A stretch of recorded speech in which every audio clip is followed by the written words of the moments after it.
కరీంనగర్ జిల్లా వేములవాడ ఆలయంలో బాలుడి కిడ్నాప్ వ్యవహారం సుఖాంతమైంది. కేసుపై ప్రత్యేక దృష్టి పెట్టిన పోలీసులు కొడిమ్యాల గ్రామానికి చెందిన లావణ్య అనే మహిళను అరెస్ట్ చేసి బాబును తల్లికి అప్పగించారు. నిన్న సాయంత్రం రాజన్న దర్శనానికి వచ్చింది నల్గొండ జిల్లాకు చెందిన కల్పన అనే మహిళ.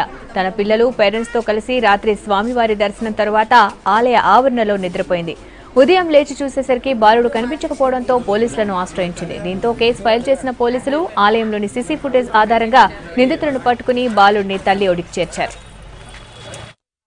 మాకు అందిన సమాచారం ప్రకారం వేములవాడ దర్శనాని కోసం వచ్చిన కొమ్ము లావణ్య అనే ఆమె, ఆ కొడుకు చిన్న పసిపిల్లవాడు, దాదాపుగా వినీత్ అని 4 నెలల వయసే ఉన్నది. అతనితోటి మరియు వాళ్ళ తల్లిదండ్రులతోటి ఈమె రాత్రి 3:30 ప్రాంతాన గుడి బయట పడుకోవడం జరిగింది.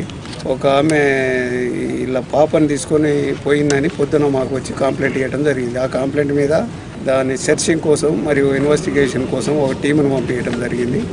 వేములవాడ గుడి ప్రాంతంలో ఉన్న సీసీ కెమెరాల ద్వారా ఈమెను గుర్తించి ఆమెను పట్టుకోవటానికి కోసం పొద్దున్న నుంచి బాగా కష్టపడి ఆమెను పట్టుకోవడం జరిగింది. ఆమె కొడిమ్యాల విలేజ్కి చెందిన ఆమెగా మేము గుర్తించినాము. దేవదర్శనం చేసుకున్నాం సార్. 8:30 అట్లా మాకు దేవదర్శనం అయిపోయింది. పడుకొని బాబు 3:30 మధ్యలోనే ఆ అమ్మాయి మయమ్మడి ఉన్నట్టుంది సార్. చూసి ఎప్పుడో తీసుకెళ్ళిపోయింది.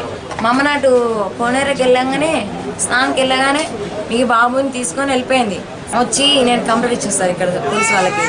కంప్లైంట్ ఇస్తే సరే అమ్మా అని తొందరగా రియాక్షన్ అయ్యి టీమును సిఐ గారు ఇక్కడ కానిస్టేబుల్ వాళ్ళు ఉన్న పిటిషన్ తీసుకొని పోలీస్ స్టేషన్లో చాలా సీరియస్ తీసుకొని బాబును వెంబడే అప్పగించాలని వాళ్ళ డ్యూటీ చాలా సిన్సియర్గా చేసి సార్.